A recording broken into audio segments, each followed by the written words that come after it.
कार्यक्रम के पुण्यार्जक हैं Siddhant Jain civil line Delhi, Savita Sagar Jain Rishabh Vihar Delhi, engineer Anil Archit Jain Shyam enclave Delhi, स्वर्गीय सुरेश चंद कागजी की स्मृति में Santosh Jain Kalindi colony Delhi, Shrimati Shrimala Narendra Bahadur Jain green park Vardhaman Jain London, doctor Vaishali Melbourne Australia, Shikhar Chand Amit Abhishek Jain Shikharji jewellers Bhogal Delhi, Mahendrapal मोहनी जैन नीरज जैन इंदिरापुरम गाजियाबाद। बंदितु सौविसिद्धे ध्रुवे मचल मनोभवं गदिं पते बोध्यामि समय पाहुड मृणिमो सुध केवली भणिदम।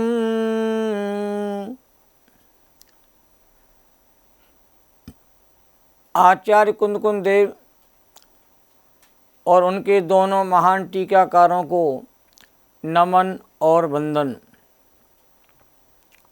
तीन लोक के सभी जीवात्माओं के शुद्ध चेतन स्वरूप को नमन और वंदन।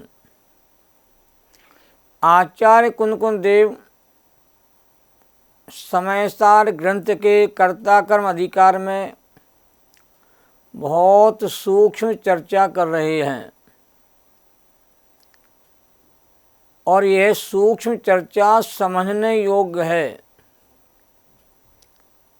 इसको समझे बिना अनादि का अज्ञान अंधकार दूर नहीं होता।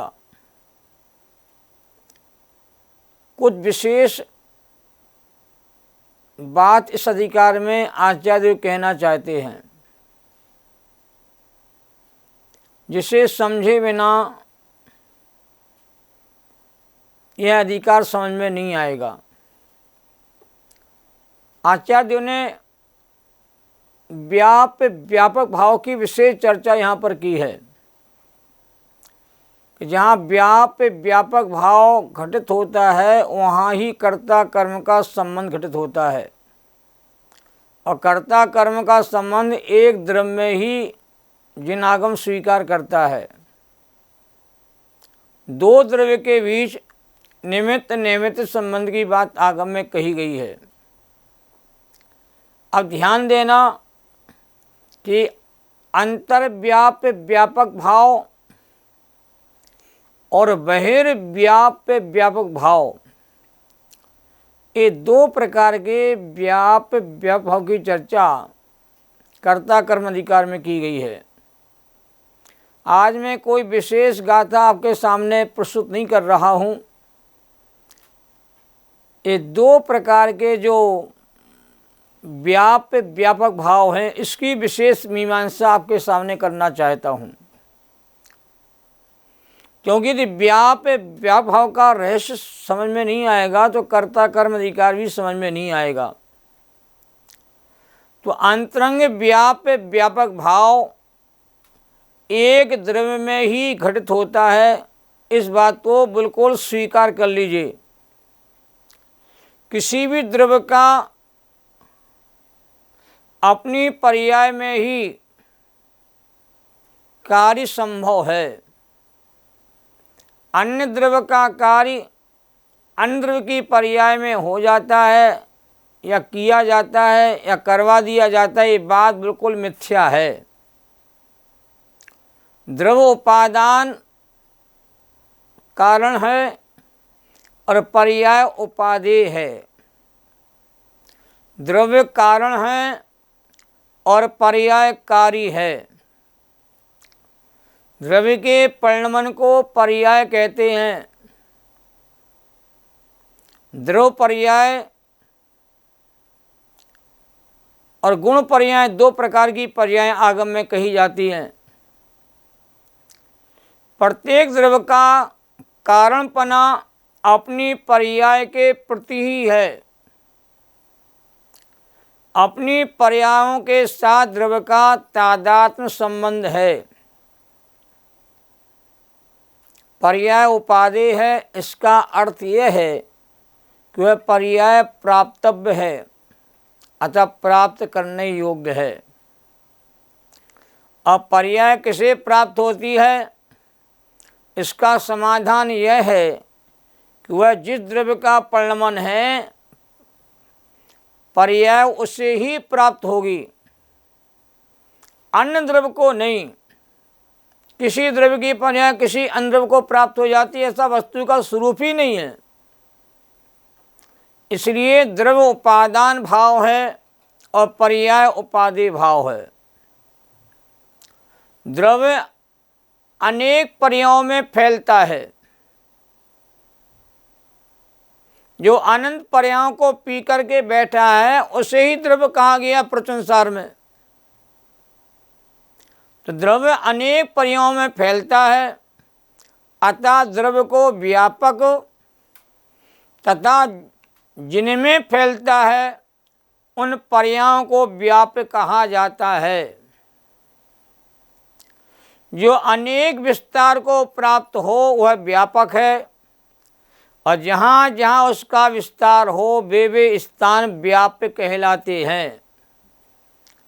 यही अंतरंग व्याप्य व्यापक भाव है, जो एक द्रव्य और उनकी पर्यायों में पाया जाता है। इस बात को समझ लोगे तो पूरा कर्ता कर्म अधिकार आसानी से समझ में आ जाएगा।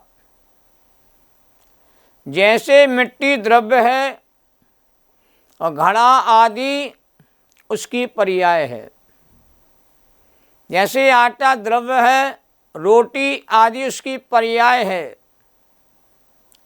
सोना द्रव्य है, हार, कुंडल, कड़ा, अंगूठी आदि उसकी पर्याय हैं। और यही अंतरंग व्याप्य व्यापक भाव है, जो एक द्रव्य और उसकी पर्याय में घटता है। वस्त्र व्यापक है और सूत जो है वो व्याप्य है। इसे ही तादाद संबंध या उपादान उपादेय भाव या अंतरंग कारण कार्य भाव भी कहते कहा जाता है। बहिरंग व्याप्य व्यापक भाव परद्रव्य की पर्याय के साथ कहा जाता है, और बहिरंग व्याप्य व्यापक भाव को निमित्त नैमित्तिक संबंध भी कहते हैं, और अंतरंग व्याप्य भाव को उपादान उपादेय संबंध कहा जाता है। घड़ा बनता है मिट्टी से, कुम्हार से घड़ा नहीं बनता है। कुम्हार मात घड़ा बनाने में मात्र निमित्त कारण है, उपादान कारण नहीं है। तो घड़ा बनता है मिट्टी से, अतः इन दोनों में परस्पर अंतरंग व्याप्य व्यापक भाव है। वस्त्र बनता है सूत से, अतः इन दोनों में भी अंतर व्याप्य व्यापक भाव है। और इसे ही उपादान और उपादेय भाव या कार्य कारण भाव या तादाद संबंध कहते कहा जाता है। गहराई से विचार करें, और गहराई से विचार करना ही चाहिए। जब तक वस्तु स्वरूप के भीतर हम नहीं जानेंगे, उसको नहीं समझेंगे, तब तक वस्तु का जो रहस्य हमको प्राप्त नहीं होता है। गहरे पानी पैठ तभी रत्नों की प्राप्ति होती है। तो गहराई में जाने से ही आपको वस्तु का असली रहस्य जानने में आता है। जो बाहर में देखने में आता है वो तो स्थूल अवस्था है, उससे सिद्धि नहीं होती है। जिस प्रकार घड़ा बनाने वाले कुम्हार के साथ घट का व्याप्य व्यापक भाव यथार्थ नहीं है, सम्यक नहीं है, समीचीन नहीं है, तथा वस्त्र बनाने वाले के साथ वस्त्र का यथार्थ व्याप्य भाव भी नहीं है कि वे दोनों भिन्न भिन्न द्रव्य हैं। जुलाहा और वस्त्र और सूत ये अलग अलग द्रव्य हैं। कुम्हार और मिट्टी और घड़ा बिल्कुल अलग अलग द्रव्य हैं। कुम्हार चेतन है, घड़ा अचेतन है।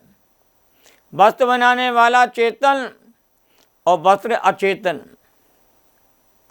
तो भिन्न भिन्न लक्षण वाले द्रव्य होने से उनमें ना उपादान उपादेय भाव है और ना तादाद संबंध है, ना परमार्थ से कारणकारी भाव है और ना कर्ता कर्म भाव है।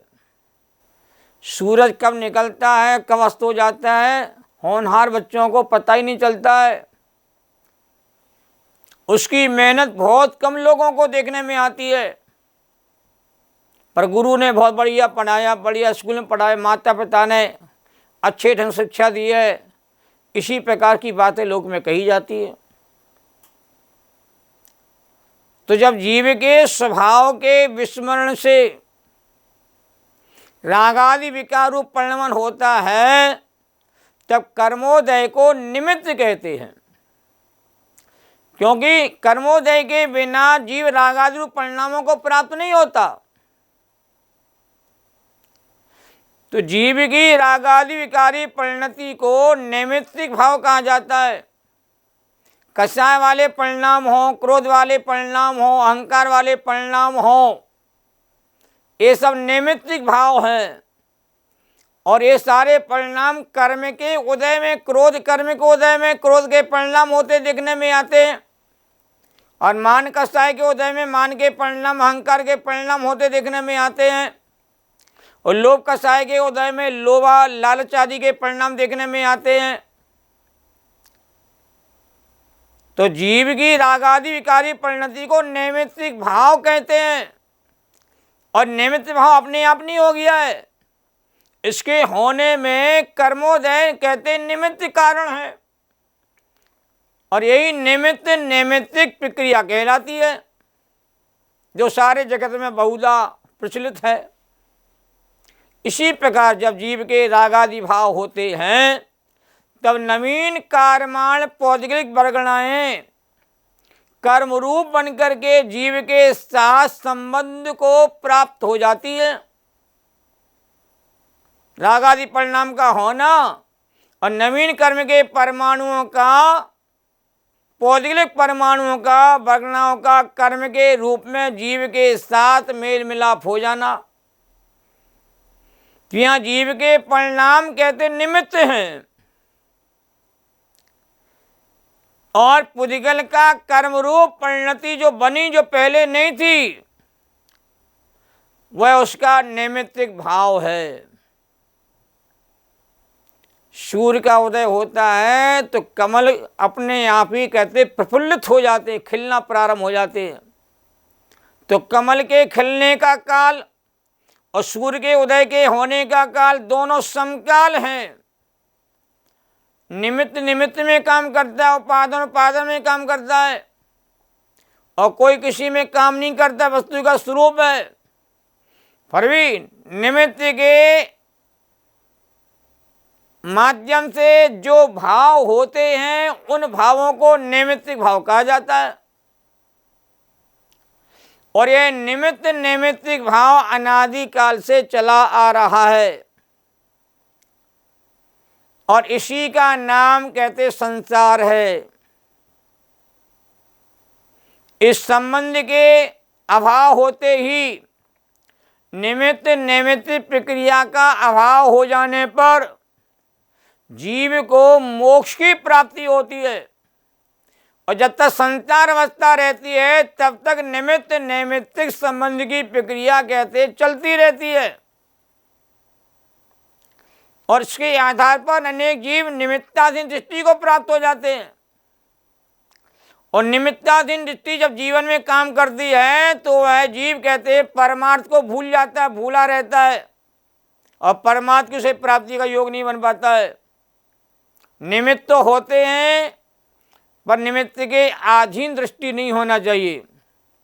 जिनवाणी 5 समवाय में से निमित्त को भी एक समवाय मानती है, निमित्त का निषेध वस्तु अवस्था में नहीं है, पर निमित्त कार्य का कर्ता धर्ता नहीं है, जनक नहीं है। जब वस्तु में कार्य होता है, उस कार्य के होने में कर्मोदय आदि को निमित्त कहते कहा जाता है। तो अध्यात्म की दृष्टि से कर्ता कर्म भाव एक द्रव्य में एक समयवर्ती माना जाता है। आज उपादान उपादेय भाव और निमित्त निमित्त भाव को समझने का प्रयास किया गया है। समझ में तो अपनी अपनी योग्यता से ही आता है, कोई किसी को समझा नहीं सकता है। अज्ञानी को कोई ज्ञानी नहीं बना सकता है और ज्ञानी को कोई अज्ञानी बना सकता है। सब समझते हैं अपनी अपनी सामर्थ्य के अनुसार, अपनी अपनी योग्यता के हिसाब से। समझाने की अपेक्षा स्वयं को समझने का हमें अधिक प्रयास करना चाहिए। आज की जो चर्चा हुई है वो किसी गाथा के कलश के आधार पर नहीं की गई है। कर्ता कर्म अधिकार का जो मूल भाव है उसको समझने के लिए व्याप्य व्याप भाव क्या कहलाता है और निमित्त निमित्त भाव क्या कहलाता है, इस बात को समझाने का प्रयास किया गया है। उपयोगी चर्चा थी, इसलिए आपके सामने रखी गई है। सहजानंदी शोध स्वरूपी अविनाती में आत्मस्वरूप ज्ञानानंदे पूर्ण निराकुल सदा प्रकाशित चेतन रूप सदा प्रकाशित चेतन रूप। जैनम जयतु शासनम। सभी साधर्मी जनों को सादर जय जिनेन्द्र शुद्धात्म वंदन। इस कार्यक्रम के पुण्यार्जक थे रामदास सरोज, असित अवनी, अमिता पूजा जैन, प्रीत विहार दिल्ली, श्रीमती मंजू विनोद जैन गुड़गांव, स्वर्गीय उमा जैन की स्मृति में doctor VP Jain USA, Aradhana Sanjay Green Park, Sarla Raj Swati Jain Rajpur road Delhi, गुप्तदान विश्वासनगर एवं BD estate, Sunita Sachin Jain Shriram road Delhi.